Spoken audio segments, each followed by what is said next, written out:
ရွာလုံးအပျော်ဆုံးနေ့တစ်နေ့ရှိပါတယ်နှစ်ဆန်း2ရက်နေ့ညနေဖျားကြီးလှည့်ပွဲပါအဲ့နေ့ရောက်ပြီဆိုလို့ရှိရင်တရွာလုံးလှဲနေလှေအောင်မြင်းဆောင်မကြံလုံးဝအုံအုံကျွတ်ကျွတ်ကိုဖျားကြီးလှည့်ပွဲကိုပျော်ပျော်ရွှင်ရွှင်နဲ့ဆင်နွှဲကြပါတယ်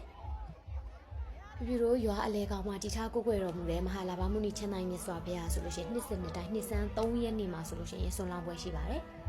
ဒါနာလောင်းပွဲမရောက်ခင်နှစ်ဆန်း2ရက်နေ့ညနေမှာဆိုလို့ရှိရင်တရွာလုံးကို3ပတ်ပတ်ပြီးတော့ရေတက်ပယ်ခံတော်မူပါတယ်အမျိုးသားတွေကဖျားစစ်နှူတော်ကိုထမ်းတယ်အမျိုးသမီးတွေကကြတော့ဖျားကိုလူမဲ့လှူပွဲပစ္စည်းတွေကိုကင်ကြတယ်ပြီးရင်နောက်မှာဓမ္မစကြာဖွဲ့ရနေပြီးတော့ပဋ္ဌာန်းပရိတ်ဓမ္မစကြာအစရှိတီကိုယူဖတ်ပူဇော်ကြရပေါ့နော်ဒီဖျားလှည့်လှည့်နေတဲ့လမ်းတစ်လျှောက်မှာလည်းကုသိုလ်ရှင်တွေကကိုတက်နိုင်တာအရင်စတုတိတာကျွေးမှုကြပါတယ်တချို့ကလည်းရွှေမိုးငွေမိုးတွေရွာတယ်တချို့ကလည်းပစ္စည်းတွေကျဲကြရပေါ့နော်ဖြူဖြူတို့ညီမနှစ်ယောက်ကတော့မြားတပိတ်ထဲကိုပိုက်ဆံလှူဖို့စောင့်နေကြတာပါ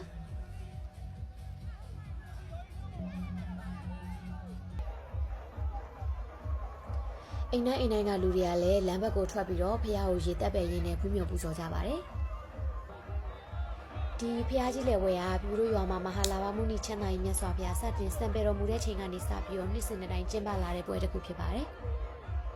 ဒီကာလာဆိုကြီးထဲမှာလူတိုင်းအစီမပြေမှုတွေအများကြီးရှိကြပေမဲ့တရွာလုံးရဲ့စီလုံးညီညွတ်မှုကိုပြတဲ့ပွဲလေးလည်းဖြစ်တယ်အညာဒေသရဲ့ချစ်စရာပျော်စရာကောင်းတဲ့ဒလေးလေးတစ်ခုလည်းဖြစ်တာမို့လို့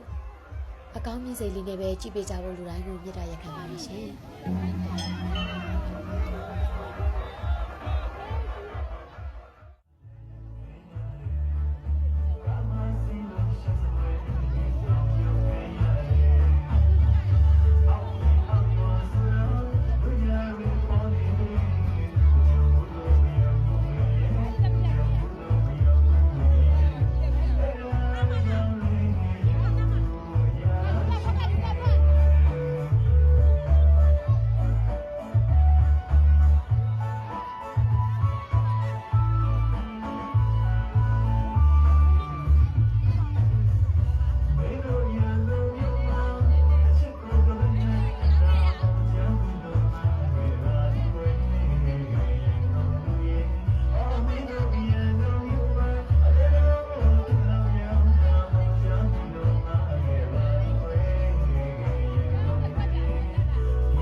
တေက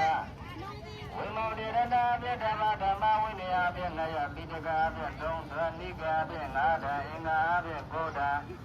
ဓမ္မကနာဖြင့်ရှစ်တော်လေးတော်ကျမ်းကုန်ဆောင်သောတရားတော်မြတ်တို့၏သဘော